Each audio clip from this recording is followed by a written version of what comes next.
আচ্ছা, আজকে আমরা এক্সেলের 3 নাম্বার ক্লাস করতেছি, তাই না? আজকে যে কাজটা করব সেটা হচ্ছে স্যালারি রিপোর্ট করব। এক্সেল প্রোগ্রামের মাধ্যমে কিভাবে স্যালারি রিপোর্ট তৈরি করা যায় আমরা সেই কাজটা আজকে করব। তো এখানে আমরা স্যালারি রিপোর্টের মধ্যে দেখতে পাচ্ছি এখানে এমপ্লয়িগুলোর নাম দেওয়া আছে, এখানে দেখা যাচ্ছে নাম দেওয়া আছে, এরপরে বেসিক স্যালারির কথা বলা আছে, এরপর হচ্ছে house rent, medical, TA, total, present day, absent day, মানে অনেকগুলো আপনার এখানে অপশন দেওয়া আছে। এরপরে দেখেন এমপ্লয়িগুলোর নাম দেওয়া আছে, শরীফুল, নুরুল, রুহি, লাবু, এরকম আরও অনেকগুলো আপনার এমপ্লয়ির নাম থাকতে পারে। এরপরে আছে এখানে বেসিক স্যালারিগুলা, আপনার কোন এমপ্লয়ি বেসিক স্যালারি কত সব এখানে দেওয়া আছে। এখন আপনারা প্রশ্ন করতে পারেন যে না, আমি কোনো জায়গায় জব করব, আমাকে তো ওরা বেতন দিয়ে দিবে, আমি মাসে আমি যে বেতন নিয়ে আসবো, কিন্তু এতগুলো জিনিস দেওয়ার কারণটা কি? এখানে হাউস রেন্ট দিয়ে রাখছে, মেডিকেল, টিএ, ডিএ, এতগুলো জিনিসের তো প্রয়োজন নেই, তাই না? কেন বা এগুলো কেন দিয়ে রাখছে? এখানে এগুলো দিয়ে রাখছে কারণ এগুলো আমাদের প্রয়োজন বিধায় এগুলো দিয়ে রাখছে। কারণ কোনো চাকরিতে যখন আপনি জয়েন করবেন ওইখানে যে বেসিক বেতনটা আপনার ধরবে, ওই বেতন দিয়ে কিন্তু আপনার চলবে না। আপনি চাকরির সার্কুলারগুলো দেখবেন, ওখানে অনুযায়ী বেসিক বেতন দেওয়া। একটু দেখাই, আমি একটু চাকরির সার্কুলারে যাই, তাহলে জিনিসটা বুঝতে পারবেন। ধরেন আমি এখান থেকে যে বাংলাদেশ পরিসংখ্যান ব্যুরো, এটা একটা নতুন সার্কুলার, আমি এখানে যাচ্ছি, আমি একটু নিচে আসতেছি, দেখেন এখানে এই যে আপনার কম্পিউটার অপারেটর, দেখেন এখানে কম্পিউটার অপারেটর এখানে লোক নিবে হচ্ছে 10 জন। এই যে কই গেল 10 নাম্বার, এটা না, কই গেল ওটা, এই যে কম্পিউটার অপারেটর 10 জনকে নিবে, এবং এখানে গ্রেড আছে কত? 13। বাংলাদেশের আপনার যে চাকরিগুলো হয় এগুলো গ্রেড অনুযায়ী কিন্তু আপনার বেতনের কম বেশি হয়। যেমন এখানে আপনার গ্রেড আছে কত? 13, আর বেতন কত জানেন? বেসিক 11,000 টাকা থেকে শুরু করে 26,590 টাকা। এই 26,590 টাকা কিন্তু আপনি এখন পাবেন না, এটা আপনার একবারে শেষে, চাকরির শেষ পর্যায়ে আপনার এই বেতনটা প্রতি বছর বাড়বে। তো এই যে 11,000 টাকা, এটা হচ্ছে আপনার বেসিক বেতন। কারণ এই 11,000 টাকা দিয়ে আপনি কিন্তু ঢাকায় চলতে পারবেন না। আর এই চাকরির যে সার্কুলারটা ছাড়ছে এখানে বলছে যে বাংলাদেশের সকল লোক আবেদন করতে পারবে, বুঝতে পারছেন? শিক্ষাগত অনুযায়ী এবং বয়স অনুযায়ী সবাই আবেদন করতে পারবে। এখন আপনার বাসা যদি হয় দিনাজপুর ডিস্ট্রিক্টে বা রংপুরের মধ্যে হয়, আপনার কিন্তু আপনার নিজ ডিস্ট্রিক্টে কিন্তু চাকরিটা দিবে না, আপনার অন্য জায়গায় দিতে পারে। বা আমার মনে করেন আমার বাসা হচ্ছে দিনাজপুর, আমাকে তো দিনাজপুরে দিবে না, আমাকে হয়তো পঞ্চগড়ে বা অন্য কোনো জায়গায় দিল, বা এমনকি ঢাকাও দিতে পারে। কিন্তু সবার বেসিক স্যালারি ওই 11,000 টাকায় ধরবে। আর এই 11,000 টাকা দিয়ে আমি কি ঢাকায় চলতে পারবো? ওখানে তো আমার বাসা ভাড়াই তো যাবে, এবার খাওয়া খরচ আছে, এবার আমার মনে করেন যাতায়াত খরচ আছে। তো এগুলোর ওপর ভিত্তি করে আপনার কি করে, যে কোনো প্রতিষ্ঠান বা সরকার কি করে আপনার বাসা ভাড়ার জন্য টাকা দিয়ে দেয়। এরপরে আপনি যে অসুস্থ হবেন এর জন্য আপনাকে এখানে MA লেখা যাবে, মেডিকেল অ্যালাউন্স, চিকিৎসা ভাতা, এটাও আপনাকে দিয়ে দিবে। এরপরে আপনি যে যাতায়াত করবেন সেই জন্য যাতায়াত ভাতা আপনাকে দিয়ে দিবে। এগুলো হচ্ছে আপনার বেসিক স্যালারির উপরে। আপনার বেসিক স্যালারি সমান অনুযায়ী কিন্তু দিবে না। এখানে বেসিক স্যালারি আপনার 35,000 টাকা, আপনাকে হাউস রেন্ট 35,000 দিবে না, ওগুলো পার্সেন্ট অনুযায়ী আপনাকে দিবে, বুঝতে পারছেন? এরপরে অনেকজন দেখবেন এই হাউস রেন্টের টাকাটা পাবে না। কারা পাবে না? যাদের আপনার ওই যে কোয়ার্টারগুলো দিয়ে দেয়, যাদের জন্য কোয়ার্টার বরাদ্দ থাকে, তাদের এই টাকাটা ওরা কেটে নিবে। আপনি সৈয়দপুরে দেখবেন অনেকগুলো রেলের কোয়ার্টার আছে। হ্যাঁ, কোয়ার্টার থাকলে তো সুবিধা, গ্যারান্টি থাকে। হ্যাঁ, মনে করেন যদি আপনার কোয়ার্টার দিয়ে দেয় তাহলে তো আপনি টাকাটা পাচ্ছেন না, আর যদি আপনার কোয়ার্টার না দেয় তাহলে তো আপনি টাকাটা পাচ্ছেন। তো এখানে হাউস রেন্ট হবে আপনার বেসিকের 10%, হয়তো কম বেশি হতে পারে, 12%, 15% হতে পারে। ঠিক আপনারা আগে যেভাবে বের করছেন পার্সেন্ট, ঠিক ওভাবেই বের করবেন। এটা হচ্ছে ইকুয়াল বেসিক গুণন 10%, তাহলে কত আসছে এখানে? 3,500 টাকা। আপনার হাউস রেন্টের পরিমাণ বেসিকের উপরে কম বেশি হবে। এরপরে এটাকে আপনি টান মারবেন, ঠিক আছে? ঠিক সেম ভাবে আপনি মেডিকেল অ্যালাউন্স বের করবেন, চিকিৎসা ভাতা ইকুয়াল বেসিক গুণন 12 পার্সেন্ট, এটাকে ধরে টান মারবেন। ঠিক আছে, এরপর হচ্ছে যাতায়াত খরচ ইকুয়াল বেসিক গুণন 5%, এটাকে ধরে টান মারেন। ঠিক আছে, এরপরে হচ্ছে টোটাল বের করতে হবে আপনার, মানে এই সবগুলো কি করবেন, যোগ করবেন। আমি আপনাদের তিনটা পদ্ধতি দেখাইছি, একটা হচ্ছে একটা একটা করে যোগ, একটা হচ্ছে অটো সাম, আর একটা হচ্ছে সামের ফর্মুলা। আমি তিনটে আবার এক এক করে দেখাচ্ছি।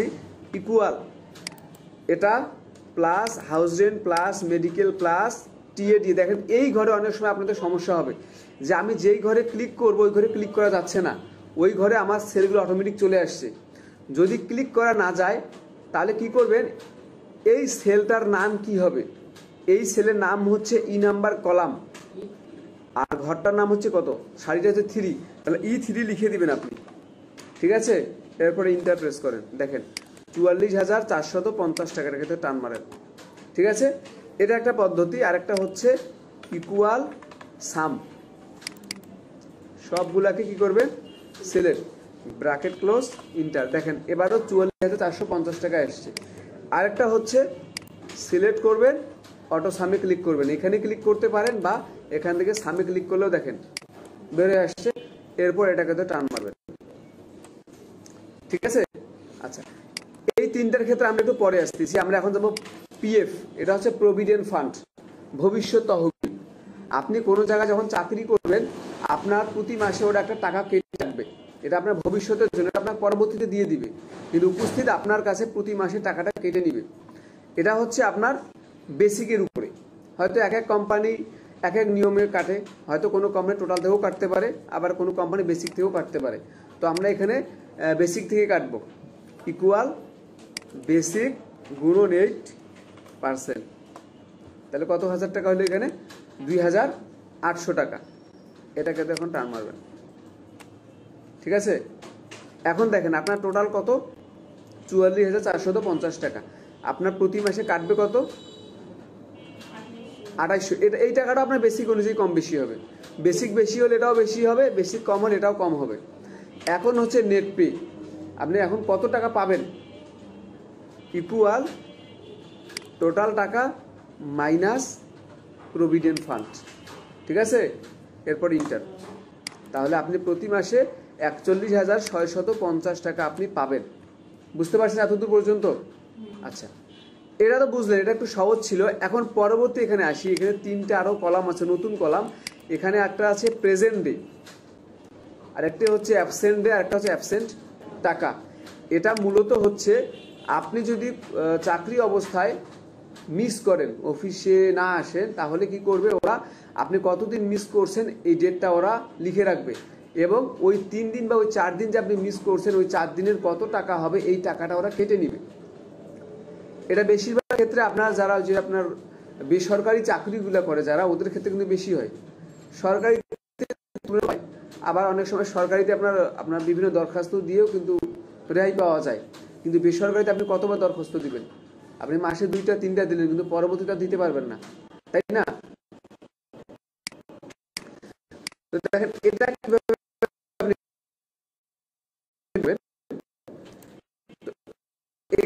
মাসগুলো হয় আমাদের, মাস কোনো মাস হয় 28, কোনো মাস হয় 29, কোনো মাস 30, আবার কোনো মাস 31, তাই না? এই যে কোনো মাস আপনার 28, 29, 30, 31 হয়। এখন এটাকে যদি আমি অ্যাভারেজ করি, গড় করি, আমরা ফর্মুলা দিয়েও করতে পারি, বা সিলেক্ট করলাম এইখান থেকে, আমি যদি অ্যাভারেজ করি, দেখেন আমাদের মাসগুলো হচ্ছে 29.5 দিন করে, 29.5 বোঝেন, মানে 29 দিন এবং অর্ধেক আরেক দিন। তো আমি ধরলাম এটা হচ্ছে 30 দিন, আমাদের মাসগুলো অ্যাভারেজ কত দিন, 30 দিন। এখন এই 30 দিনের মধ্যে শুক্রবার কয়টা হয়, 4টা, কোনো মাসে দেখবেন 5টাও হয়, আমি ধরলাম 4টা। আর সরকারি তো আপনার শনিবারও বন্ধ থাকে, আমি সরকারি হিসেবে বাদ দিচ্ছি, আমি ধরলাম যে 4টা শুক্রবার। এখন এই 30 দিনের মধ্যে 4টা শুক্রবার আপনার বাদ যাবে, ওই দিন আপনার ডিউটি করতে হবে না। তাহলে আপনার 30 দিনের মধ্যে 4টা শুক্রবার যদি বাদ যায়, তাহলে আপনার ডিউটি হচ্ছে 26 দিন, না? 26 দিনের মধ্যে মনে করেন এখানে যে প্রথম যে আছে এনার নাম হচ্ছে শরীফুল, ইনি কি করছে 26 দিনের মধ্যে ডিউটি করছে 25 দিন, তাহলে প্রেজেন্টে হবে 25 দিনের না, ঠিক আছে। এরপরে নুরুল ইনি আসছে 26 দিন। এখন কেউ কি 27 দিন আসবে? কেউ কি আসবে? ওনার ডিউটি তো আপনার 26 দিন। যদি 28 দিন ডিউটি হয় তাহলে আসতে পারে 27 দিন। তাহলে ইনি ধরলাম 25 দিন, ইনি ধরেন 24.5 দিন, মানে অর্ধেক দিন করে চলে গেছে। ইনি 26 দিন, ইনি 20 দিন, ইনি 18 দিন। ঠিক আছে। এরপরে হচ্ছে অ্যাবসেন্ট ডে। এখন আপনি যে বললেন একদিন, এখন কিভাবে আপনি বের করলেন একদিন? এটা আপনাকে বের করতে হবে। হ্যাঁ, একদিন ঠিক আছে। এখন এটা কিভাবে বের করবেন আপনি? হ্যাঁ, আমরা হচ্ছে 30 দিনের মধ্যে 4টা শুক্রবার করতে হবে। হ্যাঁ, এটা বাদ গেল। হ্যাঁ, বাদ গেল, তাহলে 26। হ্যাঁ, 26 থাকতেছে না? 26 থাকতেছে। হ্যাঁ, আর একদিন তুমি আসতেছ না, আর মাইনাস করে দিলে এটা হচ্ছে ইকুয়াল দিয়ে আপনাকে করতে হবে 26 থেকে মাইনাস করতে হবে প্রেজেন্টে। মানে আপনার যতদিন আপনার ডিউটি থাকবে বরাদ্দ করা, ওই ডিউটি থেকে আপনি কতদিন আসছেন ওটাকে বাদ দিবেন। এখানে 25 লেখা যাবে না। আমি যদি এখানে 25 লিখে দিই, সবারে দেখেন একদিন করে আসবে, সবার একদিন করে আসবে। এই সেলের মধ্যে আপনি ক্লিক করতে, বুঝতে পারছেন? এই যে ইকুয়াল 26 মাইনাস প্রেজেন্টের সেল অ্যাড্রেস, আর এইখানে আমি যে সূত্রটা অ্যাপ্লাই করলাম ওই সূত্রটা প্রতিটা সেলে অটোমেটিক চলে যাবে। প্রতিটা সেলের তো সবগুলো তার 25 নাই, কোনটাতে 26, কোনটাতে 24.5, তখন সূত্রটা অটোমেটিক কাউন্ট করবে। বুঝতে পারছেন? এরপরে কি করবে? ইন্টার মারলাম। এখন আপনি এখান থেকে টান মারেন। বুঝতে পারছেন? এই যে দেখেন এখানে 0 আসছে। কেন 0 আসলো? এখানে 26 দিনে আসছে। ইনি একদিন মিস, ইনি 1.5 দিন, ইনি 0, 6 দিন, 8 দিন। বুঝতে পারছেন? আরেকবার দেখেন কিভাবে বের করলাম। ইকুয়াল 26, যদি 30 দিনে ডিউটি হয় তাহলে 30 দিন বসে যাবে এখানে আপনার, মাইনাস প্রেজেন্টের সেল অ্যাড্রেস, এটাকে ধরে টান মারেন। ঠিক আছে। এখন এখানে বলতেছি অ্যাবসেন্ট টাকা। আপনি যে 2 দিন বা 3 দিন মিস করছেন, ওই 2 দিন বা 3 দিনে আপনার টাকা বের করতে বলছে এখানে। এখন এইখানে যে আপনি অ্যাবসেন্ট টাকা বের করবেন, তার আগে আপনাকে বের করতে হবে যে আপনাকে একদিনে কত করে টাকা দেয়। আপনি কি জানেন আপনাকে একদিনে কয় টাকা দেয়? আমরা যে এতদূর পর্যন্ত কাজটা করলাম, আমরা কিন্তু এক জায়গাও দেখলাম না যে আমাকে পার হেডে কত টাকা দেয়, দেখি নাই। টোটাল থেকে করা যাবে না, বেসিক থেকে করতে হবে। এখন আপনি বলতে পারেন কেন টোটাল থেকে করা যাবে না? কারণ টোটালের মধ্যে আপনার মেডিকেল ভাতা আছে, হাউস রেন্ট ভাতা আছে। এখন আপনি যদি একদিন ডিউটি না করেন, আপনাকে বাড়ি থেকে বের করে দিবে? এখন মনে করেন যারা কোয়ার্টারে থাকে, ওদের তো টাকা নেই, এখন তো বাড়ি থেকে বের করে দিবে একদিনের জন্য। ওরা কি করবে? ওরা আপনার বেসিক থেকেই টাকাটা কাটবে। মানে বেসিক টাকাটাকে আপনি কি করবেন? 26 দিয়ে ভাগ করবেন, 30 দিয়ে না। যদি 30 দিন ডিউটি হইতো তাহলে 30 দিয়ে ভাগ করতেন। যখন আপনি বেসিক টাকাটাকে 26 দিয়ে ভাগ করবেন, তখন একদিনের টাকা আসবে। এখন ওই একদিনের টাকাটাকে যখন আপনি অ্যাবসেন্ট ডে দিয়ে গুণ করবেন, আপনার অ্যাবসেন্ট টাকাটা বের হয়ে আসবে। তাহলে এটা কি করবেন? ইকুয়াল ফার্স্ট ব্র্যাকেট, বেসিক টাকাটাকে আপনি ভাগ করবেন 26 দিয়ে। ঠিক আছে। এরপরে ব্র্যাকেট ক্লোজ। যদি আমি ইন্টার মারি তাহলে আমার একদিনের টাকা আসতেছে, তাই না? কিন্তু আমাকে তো এখানে একদিনের টাকা বের করতে বলে নাই, আমাকে বলছে অ্যাবসেন্ট টাকা। কি করবেন? এর সাথে আপনি গুণ প্রেস করবেন। এরপরে অ্যাবসেন্টের সেল অ্যাড্রেসের মধ্যে একটা ক্লিক করবেন। ঠিক আছে। এক জায়গায় আমার মনে করেন একদিনের টাকা বের হচ্ছে, ওর সাথে আমার অ্যাবসেন্ট এটা কি হচ্ছে? গুণ হচ্ছে। ইন্টার মারেন। এরপর এটাকে ধরে আপনি এখন টান মারেন, সবগুলো বের হয়ে আসছে। এনার একদিনে যেহেতু মিস নেই, ওনার 0 আসছে। এনার ধরেন আপনার 1.5 দিন মিস করছে, 1.5 দিনে 1442.31 বের হইল। আবার দেখেন কিভাবে করলাম।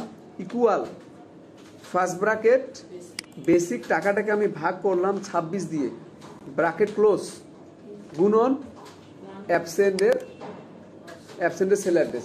আর যদি এখানে বলতো প্রেজেন্ট ডে টাকা, তাহলে আপনি তখন প্রেজেন্ট ডেতে ক্লিক করা লাগতো। এখানে অ্যাবসেন্ট টাকা বলছে যেহেতু, আপনি অ্যাবসেন্টের সেল অ্যাড্রেসে ক্লিক করলেন। যদি এখানে লেখা থাকতো প্রেজেন্ট ডে টাকা, তখন আপনার প্রেজেন্ট ডেতে সিলেক্ট করা লাগতো। দেখেন আমি যখন প্রেজেন্ট ডেতে ক্লিক করি, দেখেন কত টাকা বের হয়ে আসছে। কিন্তু আপনার তো প্রেজেন্টের কথা বলে নেই, ওটা অ্যাবসেন্টের কথা বলছে। তাহলে বেসিক টাকাটাকে ভাগ করবেন 26, ব্র্যাকেট ক্লোজ, অ্যাবসেন্টের সেল অ্যাড্রেস, গুণন অ্যাবসেন্টের সেল অ্যাড্রেস, এই ঘরের নাম হচ্ছে H3, H3 লিখে দেন, এটাকে তো টান মারে, বুঝতে পারছেন? আচ্ছা, এখন এই যে নেট পে যে আপনি কিছুক্ষণ আগে বের করলেন, এই নেট পেটা হচ্ছে প্রভিডেন্ট ফান্ড বাদ দিয়ে নেট পে এটা। এখন যে আপনি যে মিস করছেন, আপনার মিসকৃত টাকাটাও তো কাটবে। যদি মিসকৃত টাকাটা আপনার কেটে নেয় তাহলে আপনি এটা পাবেন, তাহলে চেঞ্জ হবে।